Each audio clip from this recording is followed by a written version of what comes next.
আরে সাকিব, ঘটনা তো একটা ঘটে গেছে ভাই। তোর বাইরে একটা মেয়ে অনেক অপমান করছে, বুঝছস? ফকিন্নি হিপহপ এগুলো বলে অপমান করছে। কি বলো এগুলা? সত্যি তোমার অপমান করছে? আমার বাইরে অপমান করছে সত্যি? আরে ভাই, আমাকে অনেক গালাগালি করছে। কোন মেয়ের এত বড় সাহস যে আমার বাইকে ফকিন্নি হিপহপ টিপহপ এগুলা বলছে? ওরে একবার গ্রুপে আনো ভাই। যদি ওর মুখ দিয়ে আমি আই লাভ ইউটা না বের করছি তাইলে আমার নাম সাকিব না। আরে ভাই, তুই এগুলো কি বলস ভাই? এই মাইয়ার যে অ্যাটিটিউড, আই লাভ ইউ বলবে তোকে? হ, আমাকে আই লাভ ইউ বলবে। ভাই কি করতাম যদি তুই ওই মাইয়ারে দিয়ে আই লাভ ইউ বলাইতে পারস? তোরে আমি 10,000 ডায়মন্ড দিব। यार ये कितनी औसम है। আরে এটা তো দেখি সাফা আপু।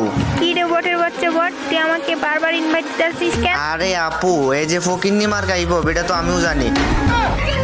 আচ্ছা, আপনাকে একটা ইয়া দিছি, দেখেন এটা পড়েন তো একবার। I love you, I love you, I love you, I love you, I love you. I love you two.